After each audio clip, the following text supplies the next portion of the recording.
Hello, everyone. My name is Ariane Silva. I'm an HCM consultant here with RPI. Today, we're going to talk a little bit about benefits. Basically, what we're going to discuss here today is how to set up the life events. Usually, right, when we are working with a demo, we see a lot of the transaction portion of life events. So how an employee would go through the life event, how a benefit administrator is going to approve that, is going to finalize, how you see deductions and all of that.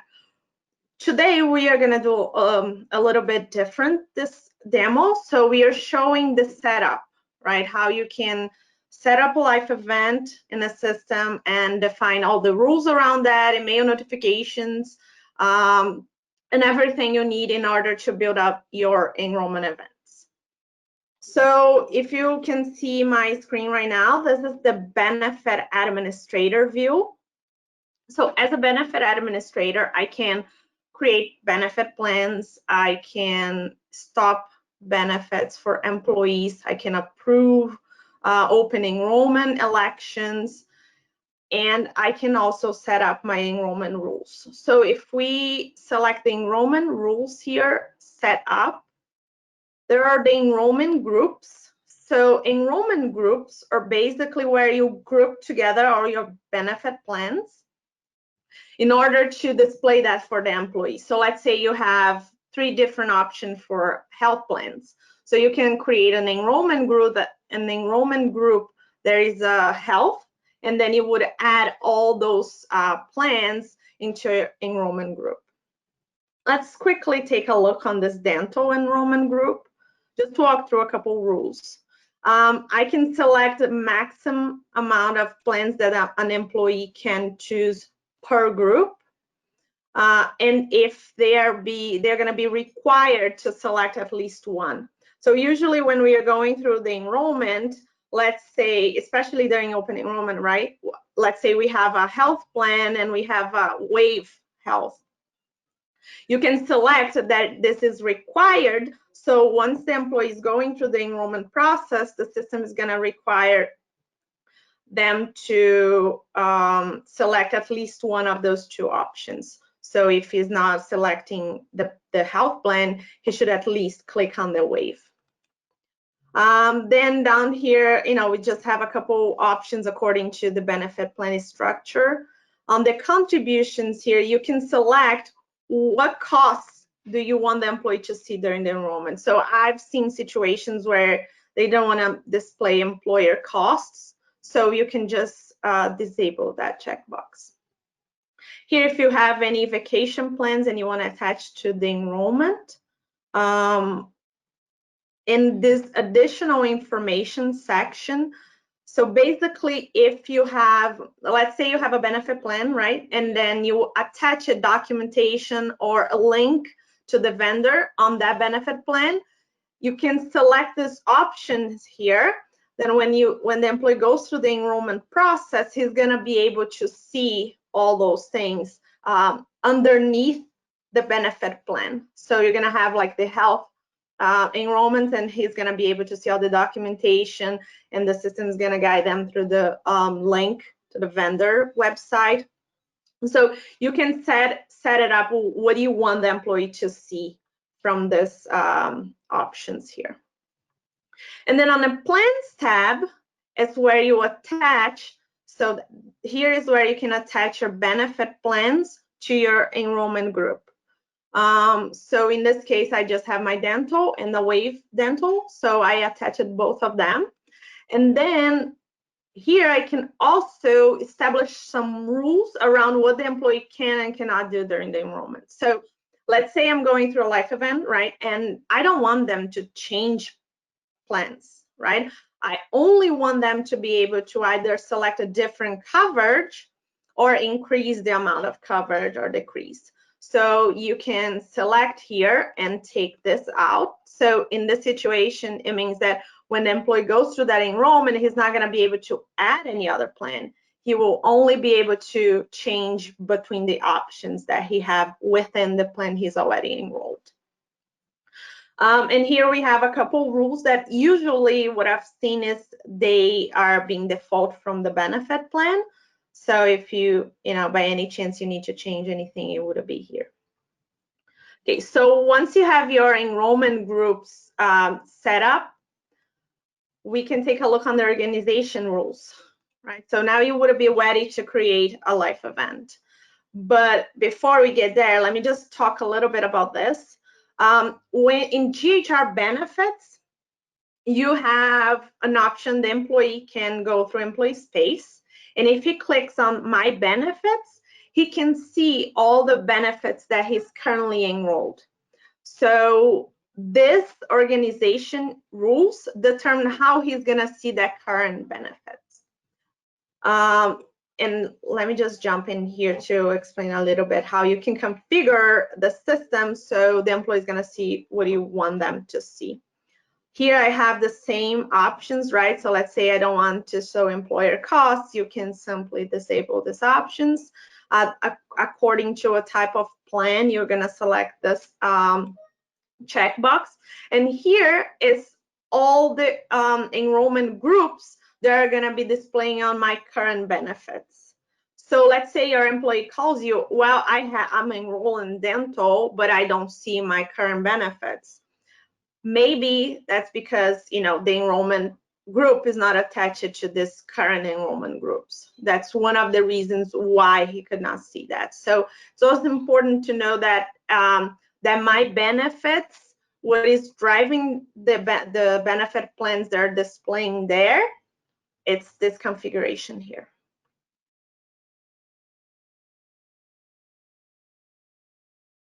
Okay. Here I have some options to attach additional links.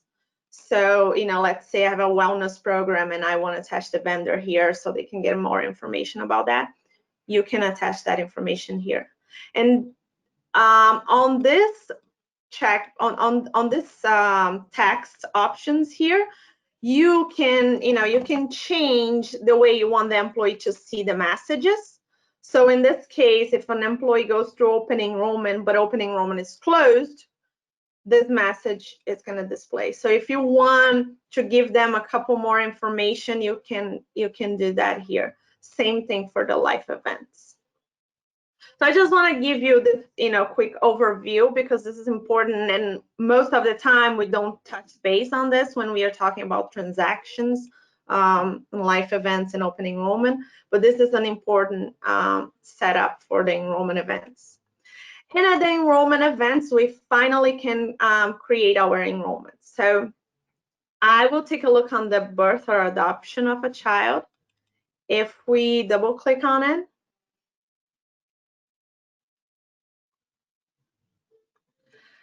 I have an enrollment type that we can choose between, open enrollment, a life event, or COBRA enrollment. Your qualifying events are going to be here, but you can also set up a new hire enrollment, status change enrollment. So let's say you do like a 401 or retirement. You can create different enrollments and set them as life events. The only thing you need to be careful with is how this is going to display for the employee. So you want to make as easier as possible for them. Okay, so I am looking into a birth, right, or adoption of a child. It's active. So if I uncheck this, it means the employees know he's not going to be able to see this life event anymore in employee space. So if you have, like when you're going through this build, sometimes you don't want to show the employee until this is all done and correct. So you can inactivate until you're ready for them to make their elections. Marital status changes for marriage, divorce. Allow benefit enrollments. So once you click on this, you see that I have the Enrollment Rules section enabled. So these enrollment rules are gonna be basically what is driving my life event, right? Where I add all the display, all the email notifications, and all the benefit plans that they're gonna be able to elect during this life event. The days here, so this is basically determining, up to what point the employee can make their elections for this life event. And if If the employee tries to enroll in a time that is beyond that, then the system is going to throw an error message. And here we have some different sections, right? So usually you're going to see if it is child related, if it's marital, or if it's other. If it's other, you can always select the text here. This employee initiated option is for, so basically all the qualifying events, we want the employee to be able to initiate them. But when we have a new hire enrollment, right, we want that new hire enrollment to kick off from a new hire request. So usually you're going to have that unchecked for new hire enrollment or status change, because you want the personal action to initiate the event. And here on the documentation section is where we can define up to 3 documents that the employee can attach to the life event. And we can define if we want this documentation to be required or not. If you want that to be required, you can select this approved documentation required for finalized. And this means that when the benefit administrator is reviewing this life event, he would need to approve the documentation before finalizing. If not, he can just look. He doesn't need to necessarily click on the approved document before finalizing the benefits enrollment. Okay, so once we've done with the details, we can go to the sections. So this section is just the first the first screen that's going to show up for the employee, so you can add some instructions here. But most of your sections are going to be here on the enrollment rules. So if we go here, I will have the benefit group that I selected for this enrollment. One thing I want to stop here just a moment to clarify something. This benefit group is not driving eligibility, right? Because what is driving eligibility is my benefit plan setup. So this is simply so I can create the enrollment and tell how that employee is going to see this life event.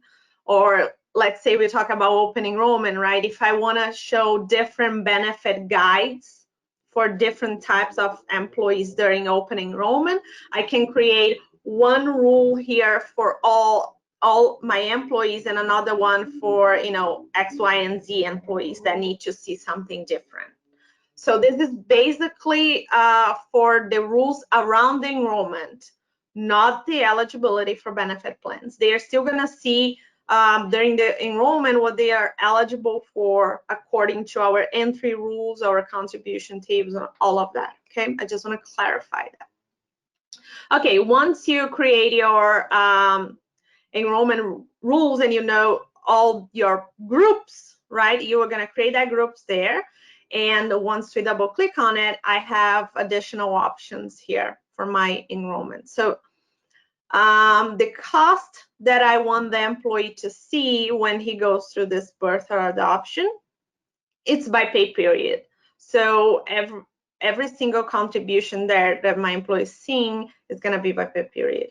There are a couple other options here. It just depends how your employees are used to.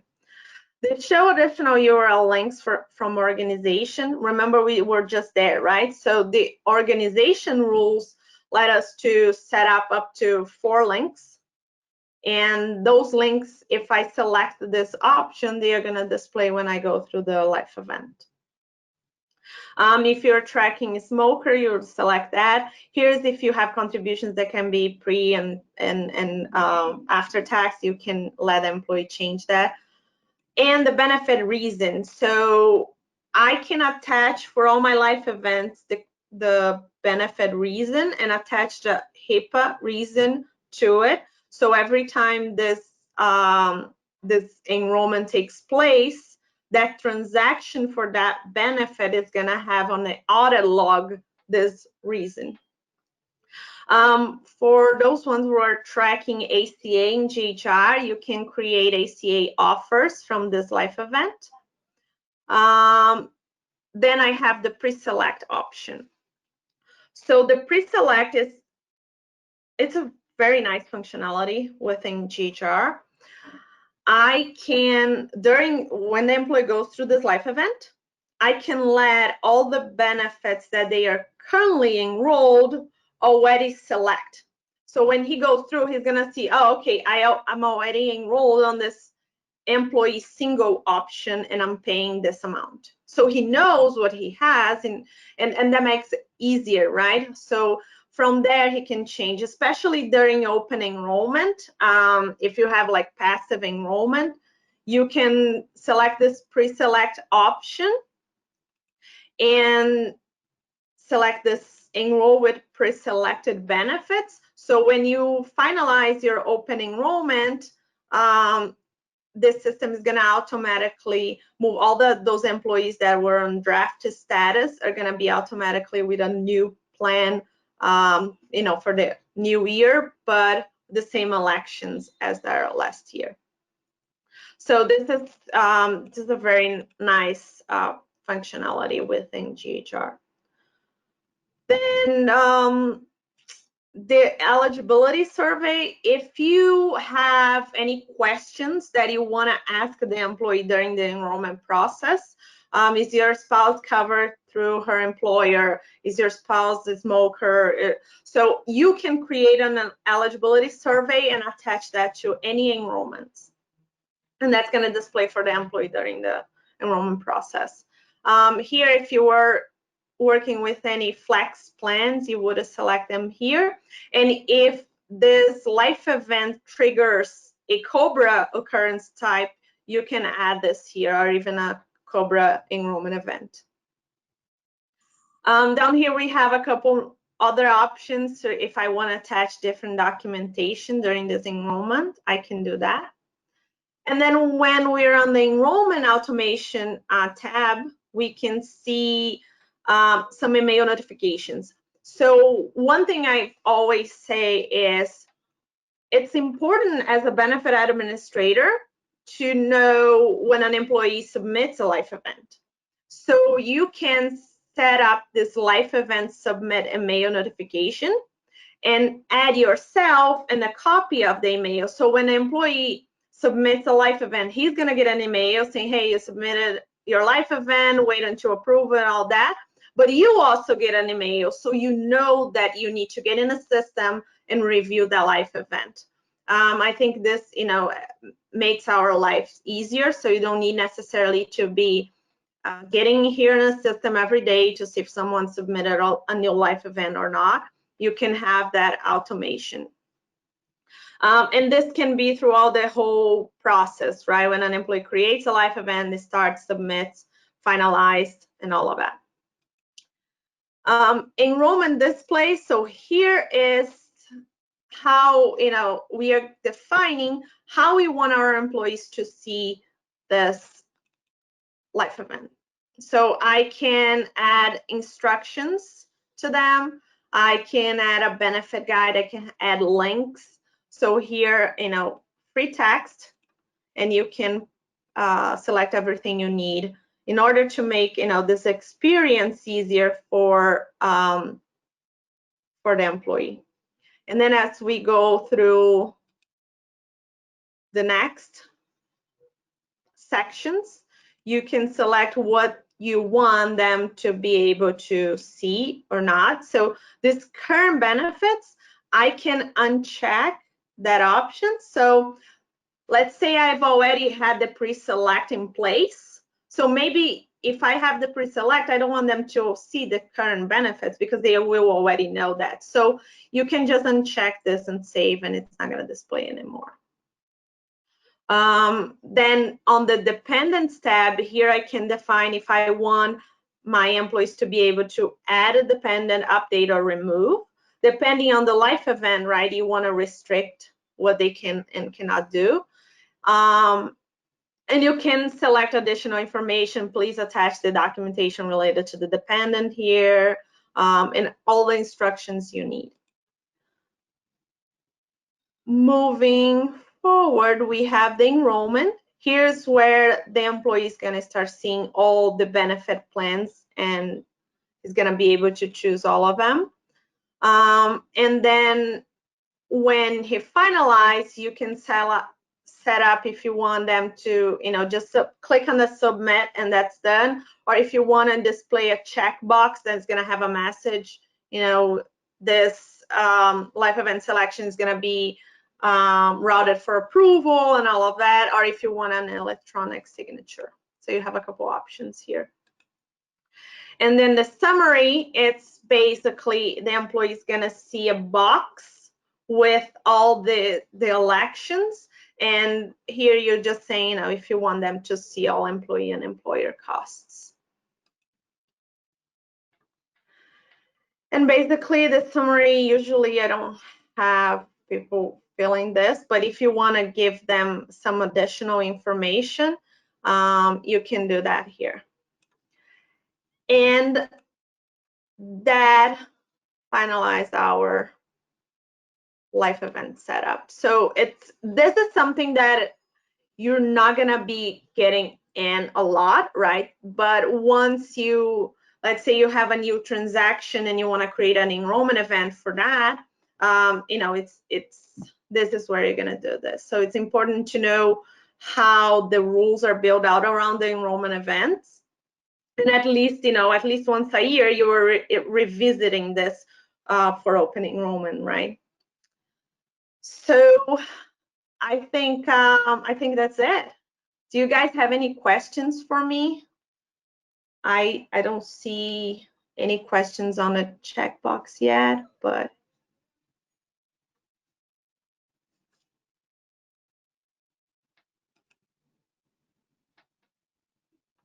questions? Everyone doing good? It's Friday, right? Before we finalize here, I just want to present you this. So RPI is doing a virtual user exchange on the 21st, May 21st. And, it's basically a virtual conference. We're going to have a lot of presentations, demos, show and tell. So we want this to be more interactive. So it's a great opportunity, during this weird times.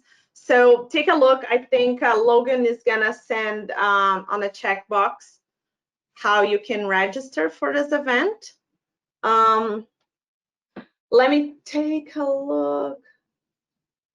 So Sarah is asking me, are all these options out of the box? Yes, everything that I showed you today is out of the box. You can, like a lot of people, they ask to configure the confirmation statement, the workbook, the options that the employee can see. So yes, you can configure that and you can do some changes around. But this configuration, the email notifications that I just showed you, it's all out of the box. Then I have, can you show the employee view? Yes, I can. Give me a second. I will show the employee view. Do they need additional setups? Do they need additional setups? So I'm trying to figure out what setup would be that. But for the life events, basically this. Once you created that enrollment rules, the employee is going to be able to enroll in benefits, and you just need to attach, of course, you need to attach the benefits to the life events, the options that the employee is going to be allowed to enroll during that life event. But that's it. How to display flexible spending account pay period amount during the year. So there is, when you're going through when the employee is going through the enrollment and he selects the benefit plan and it's a flex plan, there are three options that show up there. There is one that is an annual amount, and there is one, it's a pay period, and there's a third one. But if you want them to only select the pay period, you can do a configuration, right? And then hide the other options, and he's gonna only be able to see by pay period. I think I've done that before. So can you explain how and when you would use the life event entry rules on the plan? So birth is a great example, right? Because usually what happens, so let's say my plans, the entry rules are first of the next month. So if it is first of the next month, all of my benefits, usually all of my life events and open enrollment, they are going to be following that rule. But let's say that my birth is effective the date of the birth. So in this case, Denise, I would select the life event birth and create an entry rule different for that life event. And then, all the rest of them, it would be my normal entry rules. But since birth, I want an effective date of the birth to driving benefits eligibility, I would use a different one for that. I think that's the main, like the big example I can think of is the birth. To get a phone, do you have to set up all the life event rules to get the feature to work? Yes. So I need to set up all my rules. They need to be in place, because if you don't set up the rules, let me go back. Oops. Let me go back here. So if I don't set up my rules here, the employee is not going to be able to see the benefits, right? Because when I'm defining this, I am also attaching all the benefits that they're going to see. So if you don't create that, to see my benefits here, they're not going to be able to see any of this. So yes, you need to finalize the rules. We have a lot of questions coming in. If I currently set up just the birth, it does not work. Currently set up just the birth. Okay. If you want to send, I think I would need a little bit more details on that, Denise. So if you want to send us some more questions on the questions at rpi.com, I think I'm going to be able to get more information and answer you correctly. We want the employee to pick annual amount, but we want to display the deduction amount based on the calendar pay cycle. We want to. Yes, so I think, Ashby, for this configuration, we would probably need to look into your contribution rules. There are a couple options there for the flex plans. But we wouldn't need to test that out, because yes, during the enrollment, the employee would be able to select all the three of them. But if we want them to only be able to see that the pay cycle, we have a whole payment schedule that we need to define all the remaining pay cycles for that year, and we have a configuration on the contribution table that we also need to look at. So it's going to require a little more testing in order to see if that's going to work. And then let me show the employee view, right? Because I own you guys that.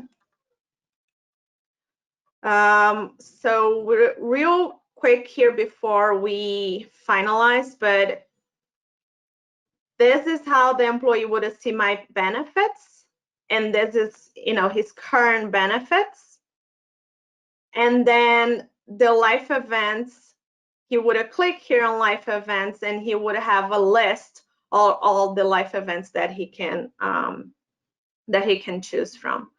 If you guys are interested on this portion, like how an employee can go through the life event and how a benefit administrator can approve that, please take a look on this virtual user group on the 21st. I think we are doing some sessions around this, and it's going to be more transaction. So yes, please take a look on this. But yes, here is where everything would start for the life events, so where the employee would start the enrollment and make their elections.